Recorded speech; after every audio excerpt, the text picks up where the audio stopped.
Welcome to SouFLoTV again, everybody. It's your host with the most. I think this one is very interesting. I found this article rather interesting.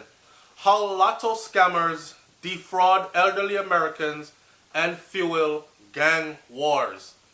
So this goes on to say that Damian Blake, an assistant professor in political science and policy studies at Elon University in the United States, wrote an article analyzing the Montego Bay-based Lotto scamming in Jamaica and its links to gang feuds that have resulted in hundreds of murders.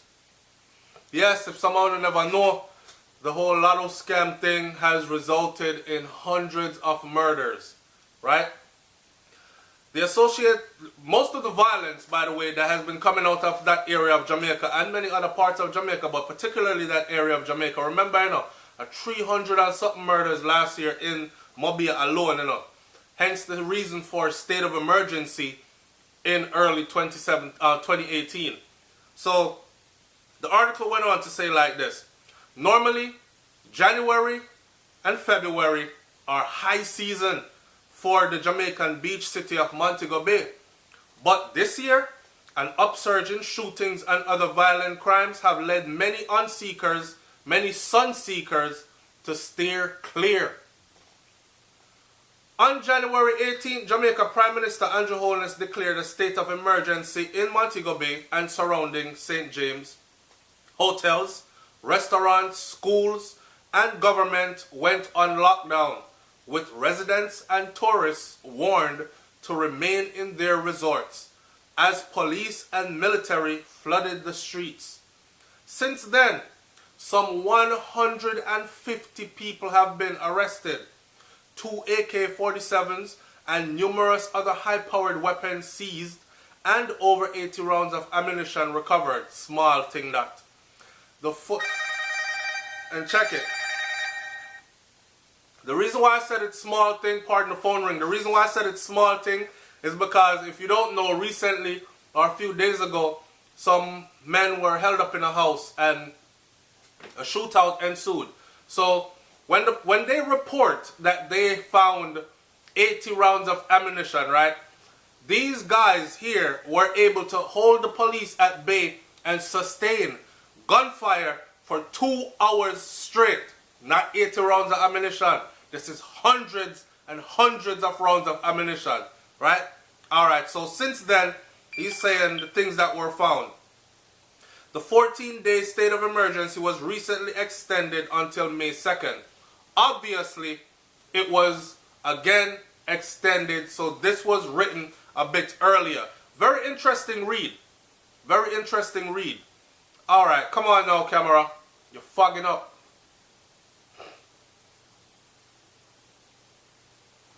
Pause.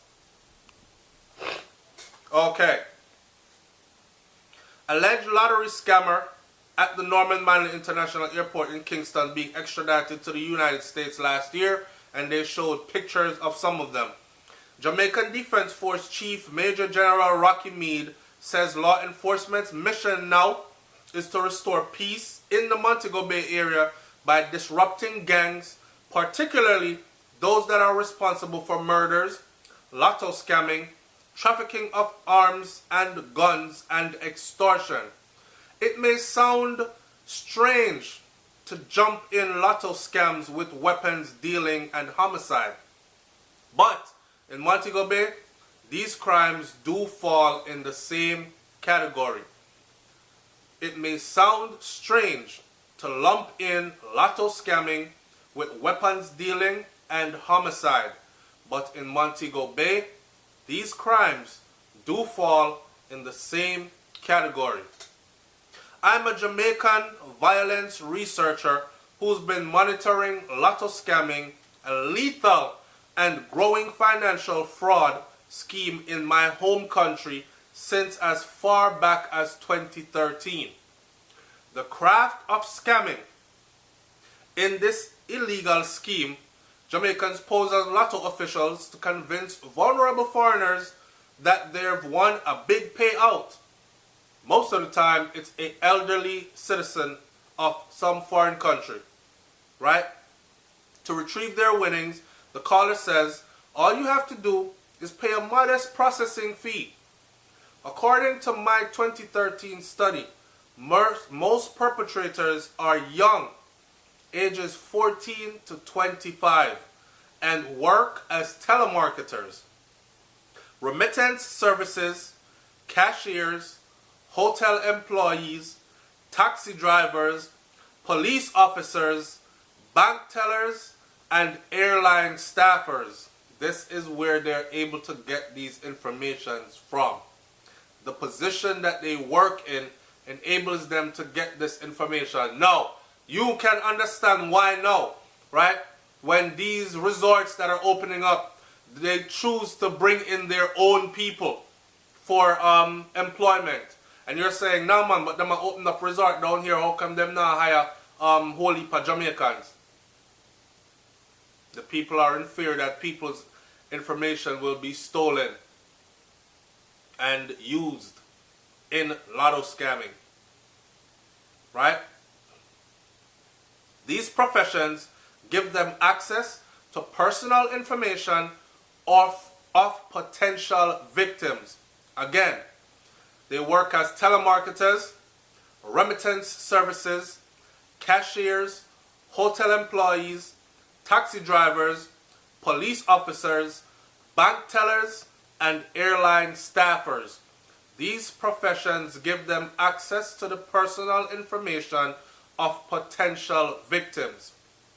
Largely, I found the fraudsters tend to target Americans, especially the elderly gamblers, tourists, and people who run online businesses. In 2010, Jamaican Lotto scammers defrauded US $30 million from scores of victims across the state of Minnesota. Criminals locate their victims using the contact details on so-called lead lists, gleaned from hotels and call centers. Service like Google Voice and Vonage allow them to mask their location so that their calls appear to come from an American phone number. They may also try to hide their Jamaican accent, though victims often say it's clear that they're not American. Fraudulent callers assure the victim of a large payout, but then inform them that a processing fee is needed to access these funds. Using Western Union, MoneyGram, or a Green Dot prepaid card, they manipulate their victims into sending them everywhere from $750 to $2,500 US in 1 week. Scammers may also menace victims who are reluctant to pay. Using Google Earth, they describe the victim's home and say they're waiting out front, threatening them with bodily harm. Wow. Over time, this is crazy. Well put together, might add. Over time, Jamaica's lotto scammers have accrued huge fortunes, earning up to $100,000 a week. This criminal enterprise thrives in the Montego Bay area, the heart of the Jamaican tourist industry, where it is estimated that thousands of illicit entrepreneurs have gotten rich doing lotto scamming since 2007 till now. New gang wars? Mobe also has a long-standing history of gang disputes in poor neighborhoods. So lotto scammers who generally come from those same violent areas often use their dirty money to secure their protection. They pay criminal organizations to defend their homes and their families, and they bribe police officers. So if you know wonder why the thing can't get no better, see it there. Rich, protected, and powerful. Many lotto fraudsters eventually use their illegal earnings to purchase weapons and manpower. So in other words, they form their own small army, forming criminal gangs of their own and fighting for control over turf in Montego Bay. As a result, the multi-million-dollar illicit economy is now fueling gang wars, corruption and homicide across western Jamaica. The crime rate for the parish of St. James, where the resort city of Montego Bay is the capital, has spiked year upon year upon year, and murders have steadily climbed from 203 in 2015 to 269 in 2016 to 335 in 2017. St. James' homicide rate is now 50 times that of New York City. Wow. The rising violence in the parish comes amid a national crime wave in the first 20 days of 2018. Say the National Police, Jamaica saw 100 homicides, an average of 5 killings per day. Last year's murder toll was 1,616 homicides. That was up 19% from 2016, when Jamaica already had the 10th highest murder rate in the world. Globalization, great for crime. Check it. Lotto scamming is, in many ways, just a 21st century rendition of the criminal violence that has plagued Jamaica for decades. In the 60s and 70s, Jamaican political parties first fueled bloodshed by paying and arming criminal groups to help them win election at the polls. It's a political thing. In the 80s and 90s, those same gangs took up drug trafficking and the weapons trade, taking advantage of Jamaica's strategic maritime location between South America and the USA. Now, since 2006, lottery scamming has become some very lucrative new revenue source. Estimates suggest that the fraud's immense profit were behind approximately 50% of the 335 murders that occurred in Western Jamaica in 2017. Ultimately, lotto scamming, similar to transnational gangs like MS-13 and the $500 billion global drug market, is a byproduct of globalization. In shrinking the world, globalization has allowed goods, services, ideas, money, and contraband to move easily across porous borders. It's unlikely Jamaica's state of emergency can stop any of this. You hear that? It's unlikely that Jamaica's state of... And you know, people have said to me, them say, SouFLo, state of emergency now stop none of this. I would have tell you some things to say, but we can't talk them things here on the internet. But maybe when you land in Jamaica, we can talk. So, this brother who's been studying this is not a foreigner. He's a professor at a university in the West Indies, but he is a Jamaican. And he's been studying this since 2013, right? Or 2007 rather. So, watch this. It's unlikely Jamaica's state of emergency can stop that. This article was originally published on The Conversation.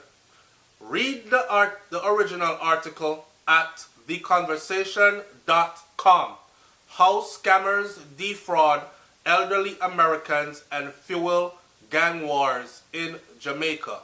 90676. Big up on yourself.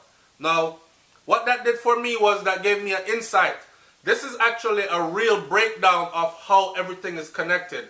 I'm one of the people blinded by everything that I keep saying, like, I not say how, alright, lot of scamming, you call people and ask for money, right? You trick some people, them send you some money.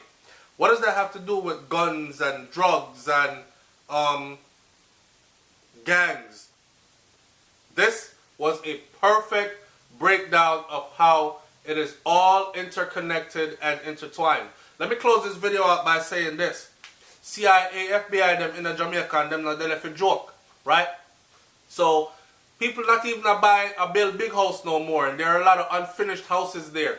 And what's going to end up happening is they have made deals with the Jamaican government to start confiscating properties. So you see, when you see people being led out of Jamaica by handcuffs, and they say Lotto scamming, and then you hear through the news say them they are Minnesota do 10 years in US prison, and they talk, and then more people get bring out again. The big mansion that he was building or she was building, it is going to be taken over by US entities, okay? And what they will do is they will probably sell these things off and try to return some of the money back to people on the list that it was stolen from. Now, I'm going to end this right here, but you will hear more about this as we go along. Hopefully this gives you a full understanding, like it did for me, of how this is all intertwined. Scamming, homicide, gun running, drugs, and so on and so forth in Jamaica, especially Montego Bay area. Big up on yourself, man. It's SouFLoTV. I am up out of here, and thanks to the loop for this one. Peace.